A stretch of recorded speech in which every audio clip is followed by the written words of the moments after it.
Dear students, this is Praveen Kumar Agarwal from Management Department. Welcomes you in my today's lecture of Managerial Economics. In today's lecture, we will discuss upon the concept of profit planning and control. क्या मतलब होता है profit planning का? Profit planning implies operating decisions in the areas of product planning, volume of production and pricing. जब हम profit के लिए plan कर रहे हैं, इसका मतलब हम प्रोडक्ट प्लानिंग, वॉल्यूम प्रोडक्शन और प्राइसिंग के रिलेशन में ऑपरेटिंग डिसीजंस को फॉलो कर रहे हैं। फर्म का प्रॉफिट गोल कुछ भी क्यों ना हो, प्रॉफिट प्लानिंग को हमेशा कंसीडर किया जाता है।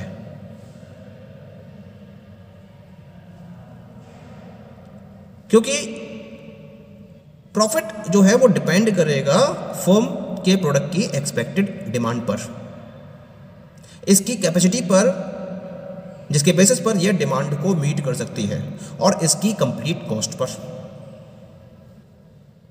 पॉइंट क्लियर हो रहा है? अगर मैं प्रॉफिट के लिए प्लानिंग कर रहा हूं तो मैं ये देखूंगा कि फर्म के प्रोडक्ट की एक्सपेक्टेड डिमांड कितनी है, इसके साथ साथ उस डिमांड को कंप्लीट करने के लिए या मीट करने के लिए वो कितनी कैपेसिटी रखती है, और उसके साथ साथ कितनी कॉस्ट उसमें इन्वॉल्व होगी। इन सारे फैक्टर्स को कंसीडर करने के बाद ही हम क्या कर सकते हैं, प्रॉफिट के रिगार्डिंग डिफरेंट टाइप के डिसीजंस को फॉलो कर सकते हैं। तो इसे मैं बोलता हूं profit planning. A good profit plan should identify objectives, set target and specify the instruments for attaining these.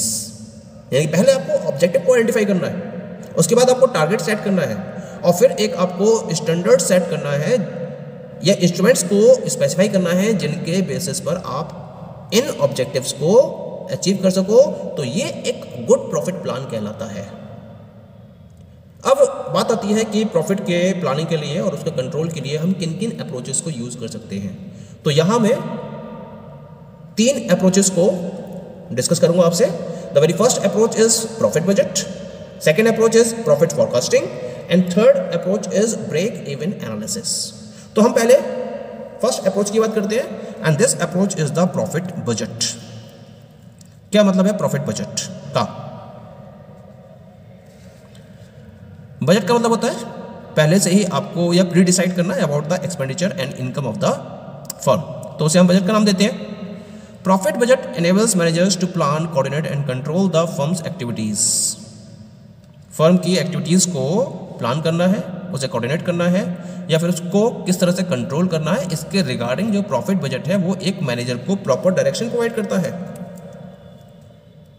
इसके साथ साथ जो बजटिंग प्रोसेस है, it enables management to maintain a systematic check on the company's operations in terms of planned versus actual results. तो ये controlling possible हो पाती है इससे। जब बजटिंग प्रोसेस को फॉलो करते हुए डिफरेंट टाइप की एक्टिविटीज़ को फोकस किया गया या इम्प्लीमेंट किया गया, तो उनके इम्प्लीमेंटेशन के बाद अगर आपको सिस्टमेटिक वे में चेक करना है तो ये बजटिंग प्रोसेस आपकी हेल्प करती है। और इसमें आप ये देखते हो कि जो आपने प्लान किया था और उसके अकॉर्डिंग क्या रिजल्ट्स आपको मिले, और जो एक्चुअल रिजल्ट्स है वो क्या रहे, इनके बीच में आप कंपैरिजन करते हैं। अगर इक्वल है या ऑलमोस्ट सिमिलर है देन नॉट अ प्रॉब्लम। लेकिन अगर डिफरेंस ज़्यादा है, एक्चुअल आपको रिजल्ट्स हैं वो कम हैं आपके प्लान्ड रिजल्ट से, तो आपको देखना होता है कि ये रिजल्ट्स कम क्यों हैं। तो एक प्रॉपर कंट्रोलिंग भी फोकस कर सकते हो with the help of the budgeting process. When we are moving from planning to control of profit, actual profit is compare with the budgeted profit, और उसके बाद हम नेसेसरी स्टेप्स को फॉलो करते हैं जिससे कि एक्चुअल और बजटेड प्रॉफिट के बीच के गैप को खत्म किया जा सके। यानी कि जो बजटिंग प्रोसेस को ध्यान में रखते हुए आपने प्रोसेस फॉलो करी, और जो आपको एक्चुअल प्रॉफिट हुआ और जो आपने अपना प्रॉफिट प्लान कर रखा था उसमें डिफरेंसेस ज़्यादा होने के केस में आपको नेसेसरी स्टेप्स को फोकस करना होता है, और इस तरह से फोकस करना होता है जिससे कि एक्चुअल और बजटेड प्रॉफिट के गैप को आप खत्म कर सको, फिनिश कर सको। तो हम इस पर्टिकुलर अप्रोच को नाम देते हैं प्रॉफिट बजट का। पॉइंट क्लियर हो गया? ये तो बात हो गई अबाउट द फर्स्ट अप्रोच। अब हम सेकेंड अप्रोच की बात करते हैं। The second approach is profit forecasting. क्या मतलब है प्रॉफिट फॉरकास्टिंग का? जब हम प्रॉफिट प्लानिंग की बात करते हैं तो प्रॉफिट प्लानिंग को हम बिना प्रॉफिट फॉरकास्टिंग के कंप्लीट नहीं कर सकते। बिना प्रॉफिट फॉरकास्टिंग के प्रॉफिट प्लानिंग का कोई भी वजूद नहीं है। अगर हम प्रॉफिट फॉरकास्टिंग के कॉन्सेप्ट की बात करें then it is very similar to demand forecasting. Difference क्या है? डिमांड फॉरकास्टिंग में हम डिमांड के अकॉर्डिंग फॉरकास्टिंग को फोकस करते हैं, जबकि प्रॉफिट फॉरकास्टिंग में हम प्रॉफिट को फॉलो करते हैं। तो डिमांड फॉरकास्टिंग में डिमांड वेरिएबल है, जबकि प्रॉफिट फॉरकास्टिंग में प्रॉफिट वेरिएबल की तरह वर्कआउट करता है। जिस तरह से डिमांड फॉरकास्टिंग के लिए हम डिफरेंट टाइप की टेक्निक्स का यूज़ करते हैं और उसके बेसिस पर फ्यूचर में प्रोडक्ट की डिमांड क्या होगी किसी फर्म के रिलेशन में, उसको हम प्रॉपर्ली एस्टिमेट करते हैं, उसी तरीके से प्रॉफिट फॉरकास्टिंग में भी हम उन्हीं टेक्निक्स का यूज़ करते हुए फर्म के फ्यूचर में अर्न किए जाने वाले प्रॉफिट को भी कंसीडर कर सकते हैं। इसके लिए हम डिफरेंट टाइप की टेक्निक्स यूज़ करते हैं, जैसे क्वांटिटेटिव टेक्निक्स होती हैं, डिफरेंट टाइप की क्वालिटेटिव टेक्निक्स होती हैं, जिनको इस पर्पज को फुलफिल करने के लिए यूज़ किया जा सकता है। क्वालिटेटिव टेक्निक्स की बात करूँ तो इसमें आप एक्सपर्ट ओपिनियन को फॉलो कर सकते हो, मार्केट रिसर्च कर सकते हो, कंज्यूमर रिसर्च कर सकते हो, उसके बेसिस पर अपने प्रोडक्ट की डिमांड को एस्टिमेट कर सकते हो। फिर जो आपका कॉस्ट इस पर लगेगी, जितना भी खर्चा होगा आपका, जितने भी एक्सपेंसेस आप इनकर करोगे, उनको आप एस्टिमेट कर सकते हो। डिमांड के बेसिस पर जो प्राइस आप डिसाइड करोगे उसके बेसिस पर अपना रेवेन्यू कैलकुलेट करके उसमें से कॉस्ट को माइनस करके अपना प्रॉफिट जो होने वाला होगा प्रॉफिट फ्यूचर में, उसको आप एस्टिमेट कर सकते हो। तो ये तरीका रहता है क्वालिटेटिव वे में। ऐसे जब क्वांटिटेटिव टेक्निक्स की बात करता हूँ तो उसमें भी हम डिफरेंट मेथड्स का यूज़ कर सकते हैं, जिसमें एक बहुत फेमस मेथड है, मैं उसके बारे में यहाँ चर्चा करूँगा, that is the regression analysis और रिग्रेशन टेक्निक, जिसके हेल्प से आप प्रॉपर प्रॉफिट को एस्टिमेट कर सकते हो in the future period of time. क्या करा जाता है रिग्रेशन टेक्निक में?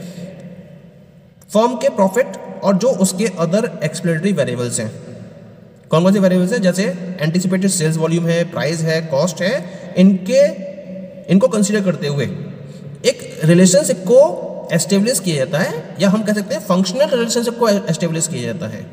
और इस फंक्शनल रिलेशनशिप के बेसिस पर फ्यूचर में जो प्रॉफिट अर्न किया जा सकता है फर्म के द्वारा, उसको प्रॉपरली कैलकुलेट किया जाता है। तो हम इस टेक्निक को बोलते हैं रिग्रेशन टेक्निक, जो फ्यूचर के प्रॉफिट को प्रेजेंट में एस्टिमेट करने में और बहुत करेक्ट वे में एस्टिमेट करने में काफ़ी हेल्पफुल रहती है। Okay, now come to the last technique. This is the third approach. Third approach क्या है इसके अंदर? This is known as the break even analysis. क्या मतलब होता है ब्रेक इवन एनालिसिस का? This examines the relationship among cost, revenue and profit. तीन वेरिएबल्स हैं, कॉस्ट, रेवेन्यू और प्रॉफिट। रेवेन्यू में से कॉस्ट को माइनस कर देंगे तो प्रॉफिट निकल कर आएगा। तो इसी वजह से हम इस एनालिसिस में तीन वेरिएबल्स को ही फोकस करते हैं, और इस पर्टिकुलर एनालिसिस के बेसिस पर हम ब्रेक इवन आउटपुट, उसके साथ साथ ब्रेक इवन प्राइस या फिर टारगेट प्रॉफिट आउटपुट या प्राइस को प्रॉपरली कैलकुलेट कर सकते हैं। इसके लिए हमें क्या करना पड़ता है? सबसे पहले एक फर्म के ब्रेक इवन पॉइंट को डिटरमाइन करना होता है। ये वो पॉइंट होता है जहां फर्म अपनी एंटायर कॉस्ट को रिकवर कर लेती है। क्यों होता है ऐसा?